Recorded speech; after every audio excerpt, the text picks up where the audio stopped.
The Puppy Who Went to School, written by Gail Herman and illustrated by Bettina Ogden. Wags was Ben's puppy. Everything Ben did, Wags did too. He went swimming and did the dog paddle. He had lunch when Ben had lunch. He even went to baseball games where he had his own special seat. They went everywhere together. That's why Wags just couldn't understand it when, one morning, Ben ate his breakfast, walked out the door, and got on a bright yellow bus, leaving him behind. "Bye, Wags! I'm going to school," called Ben, waving from the bus window. Wags was so surprised. There was only one thing for him to do. Before the bus was out of sight, Wags went chasing after it. By the time the bus stopped and Wags caught up with it, all the children had gotten off and gone into school. Wags bounded up the steps behind them. "Woof, woof!" he barked. Inside, down a long hallway, he saw a pair of sneakers. Was that Ben? Wags started toward the sneakers. Suddenly, he heard a bell. Bring! In a moment, there were sneakers and legs everywhere, rushing all around him. Wags couldn't see that pair of sneakers anymore. He couldn't see much of anything, so he followed the crowd. The bell rang again. Ring! All the children hurried into their classrooms. Wags went into a classroom too. Maybe Ben was in there. A group of children were sitting on the floor in a circle. "Good morning, children," the teacher was saying. "Let's go around the circle and tell our names." "I'm Beth," said a girl with pigtails. "I'm John," said a boy with freckles. "Woof, woof," said Wags. "It's a puppy! There's a puppy in our class," the children shouted. "Here, boy," they called and rushed to pet him. Wags rolled over so they could scratch his tummy. He wagged his tail happily. But Ben wasn't there, and soon Wags went on his way. "Goodbye, puppy," the children said. Next, Wags padded into the art room, but Ben wasn't there either. Wags smelled something interesting. Paint! The children were finger painting. Wags crept closer to get a better sniff, wagging his tail with excitement. Oops! He knocked over a jar of blue paint. Oops! He knocked over a jar of red paint. "It's a puppy!" shouted the children. Wags jumped up on the table. Stamp, stamp, stamp. Wags left red and blue paw prints all over the paper. "Woof!"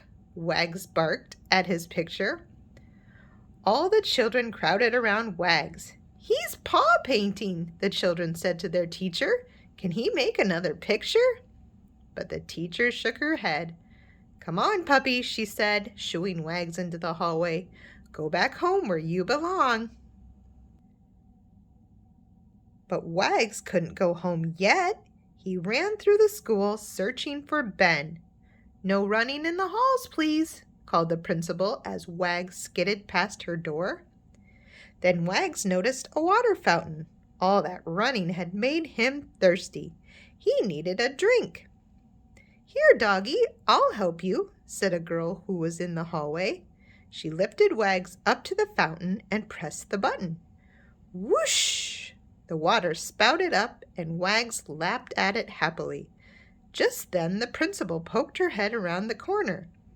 "I thought that was a dog," she said.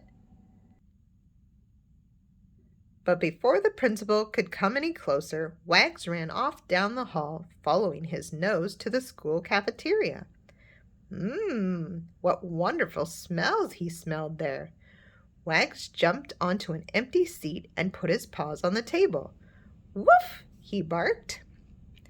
"Hey, there's a dog here," shouted a boy, "and he looks hungry." "He can have my egg salad sandwich," said one girl. "He can have my tuna fish," said another girl. "Here's a banana. Try some lettuce. Bologna. Dogs like bologna." All the children came over to give Wags their lunches. Suddenly, the principal rushed in. "Is that dog still in school?" she asked. The children reached for Wags, but Wags jumped through their outstretched arms, around the leftover food, and smack into a stack of trays. Whoops! Everything clattered to the floor with a great bang. "Catch him!" cried the principal. "Catch that dog!" Wags raced out into the hallway with the children and the principal close behind. Just then he saw a closet filled with buckets and brooms. Wags slipped inside and hid behind a mop. Everyone rushed past. For a moment, Wags was safe. Then the door opened. It was the school janitor. "Now where is that mop?" he said aloud. Wags blinked in the bright light. A second later, he burst out of the closet, scattering mops and brooms as he sped away. "There he is!" shouted a boy, and soon Wags was surrounded.